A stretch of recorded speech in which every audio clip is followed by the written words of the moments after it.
नमस्कार, मी गावठी पव्या. आपण बाळूमामांविषयीची एक अशी सत्यता जाणून घेण्याचा प्रयत्न करणार आहोत. आपण आदमापूर येथील मरगुबाई मंदिर आहे त्या मंदिरा परिसरात आहोत. तर तुम्ही बघा, आपण जसं पुढे जाईल तसं बघा, पाऊस पडतोय तरी पण खूप मोठ्या प्रमाणात माणसं येते दर्शनाला. आम्ही आलो होतो त्यावेळेस सकाळीच भरपूर मोठ्या प्रमाणात पाऊस झाला होता.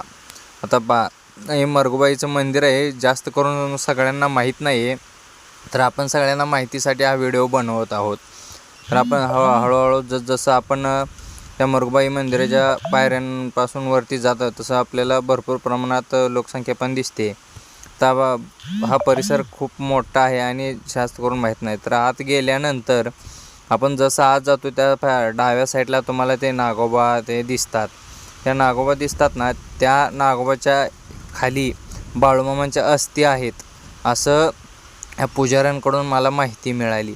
आणि ही जास्त करून 100% जे आपले भाविक भक्त आहेत बाळूमामांचे त्यातल्या काही जणांनाच माहीत आहे, बाकीच्यांना माहीत नाही. तर बघा, हे बाळूमामाचा फोटो, हे जे नागोबा आहेत, ह्या नागोबाच्या खाली जी फरशी आहे स्टाईलची त्याच्या खाली बाळूमामांच्या अस्थी आहेत. हे जास्त करून लोकांना माहीत नाही.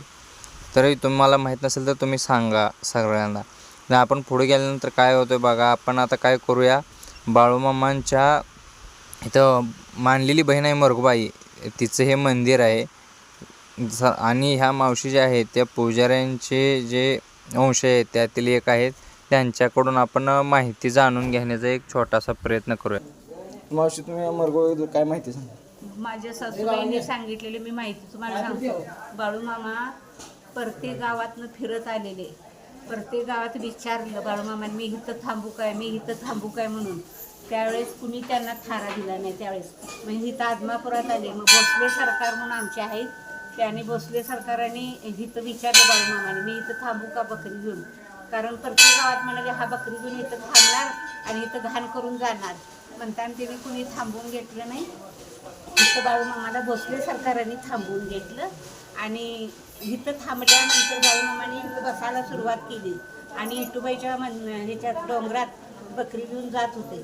मग तिथं जात संध्याकाळी इथे एकटे बसायचे. मग मरगुबाई त्यांच्याशी गप्पा मारायची. तिला कसं तरी झालं, एकटे बसतात पावसात नाही म्हणून मरगुबाई त्यांच्याशी गप्पा मारायची.